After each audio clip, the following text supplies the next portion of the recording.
अक्सर आप लोग साइक्लोन के बारे में सुनते रहते होंगे। इसे चक्रवात भी कहते हैं, कुछ लोग तूफान भी कह देते हैं।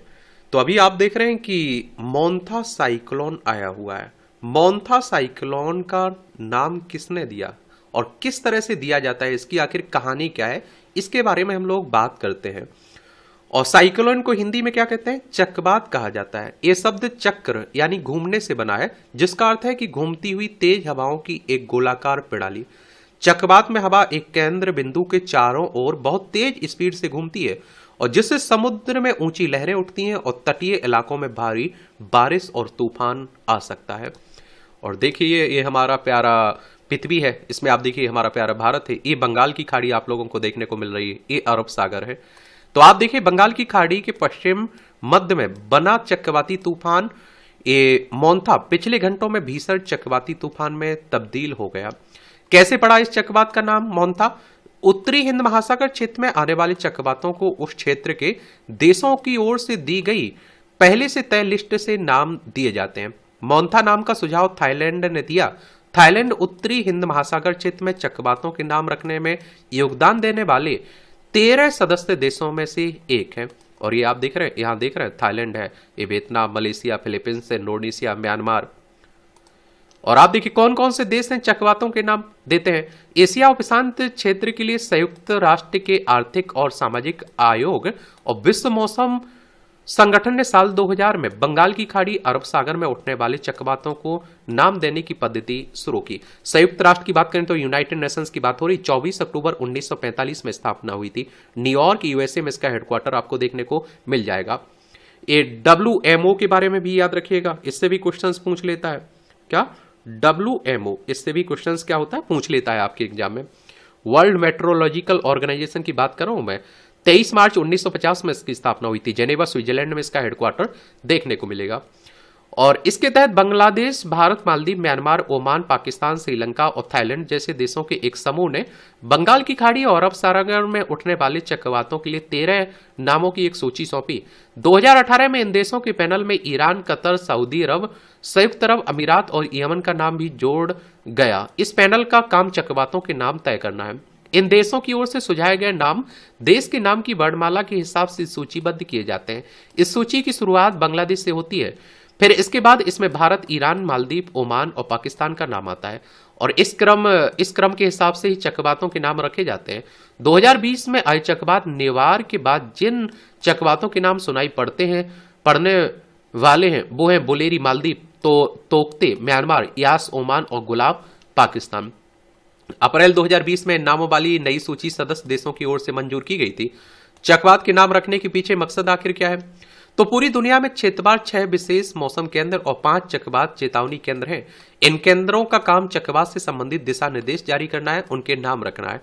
6 विशेष मौसम केंद्रों में से एक भारतीय मौसम विभाग भी है, जो चक्रवात और आंधी को लेकर एडवाइजरी जारी करता है। नई दिल्ली स्थित इस केंद्र का काम उत्तर हिंद महासागर में उठने वाले चक्रवातों का नामकरण करना भी है। उत्तर हिंद महासागर के तहत ही बंगाल की खाड़ी, अरब सागर आते हैं।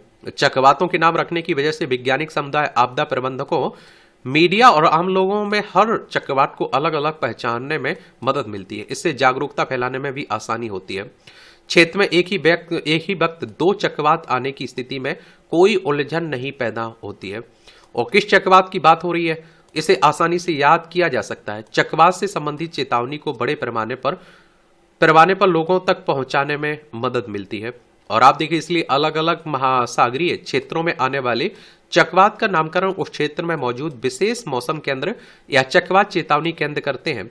मस्कट में साल 2000 में ESCAP और WMO के 27वें सम्मेलन के बाद चक्रवातों के नाम रखने को लेकर सिद्धांतिक तौर पर रजामंदी हुई और साल 2004 के सितंबर महीने से सदस्य देशों के बीच लंबे विमर्श के बाद इसकी शुरुआत हुई।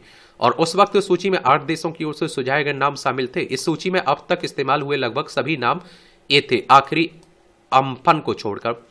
2018 में ESCAP और WMO के 45वें सम्मेलन में चक्रवातों के नाम वाली नई सूची तैयार की गई। इनमें नाम 5 नए सदस्य देशों के भी सुझाए गए नाम शामिल थे। ये थे ईरान, कतर, सऊदी अरब, संयुक्त अरब अमीरात और यमन। इसके बाद कुल 13 सदस्य हो गए थे। इस सम्मेलन में भारतीय मौसम विभाग के डॉक्टर मृत्युंजय मोहापात्रा को विभिन्न सदस्य देशों के बीच समन्वय स्थापित करने की जिम्मेदारी सौंपी गई थी, ताकि सभी तय मापदंडों का पालन करते हुए चक्रवातों का नामकरण किया जा सके। और उनकी तैयार की गई रिपोर्ट को म्यांमार में हुए 46वें सम्मेलन में पेश किया गया। फिर उस पर विचार विमर्श करने के बाद अप्रैल 2020 को मंजूर किया गया। नामकरण में किन मापदंडों का पालन किया जाता है?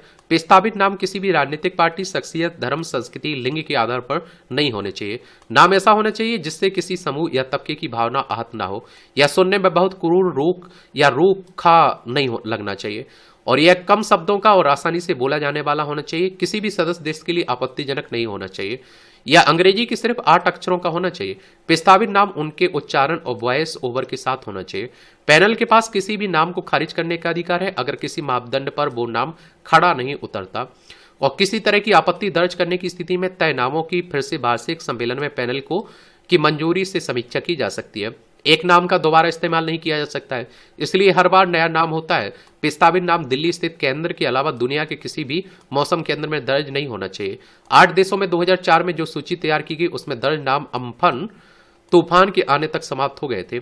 भारतीय मौसम विभाग के डायरेक्टर जनरल कहते हैं कि उत्तर हिंद महासागर के क्षेत्र में हर साल आमतौर पर 5 चक्रवात उठते हैं, और तो उस हिसाब से अगले 25 सालों तक जो नई सूची तैयार हुई है उसमें शामिल नामों से ही काम चलता रहेगा। नई सूची में प्रत्येक देश के 13 नाम दिए गए। अर्नव बांग्लादेश, शाहीन बहार कतर, लुलू पाकिस्तान, पिंकू म्यांमार इस सूची में शामिल कुछ ऐसे ही नाम है। भारत की ओर से प्रस्तावित तूफान के नाम है गति, तेज, मुरासू तमिल का एक वाद्य यंत्र है, आग, नीर, प्रभंजन, घूर्णी, अम्बुद, जलादी और बेगा। तो यही कहानी है किसकी? साइक्लोन, या आप देखिए तूफान कह लीजिए, चक्रवात के नाम रखने की कहानी। धन्यवाद।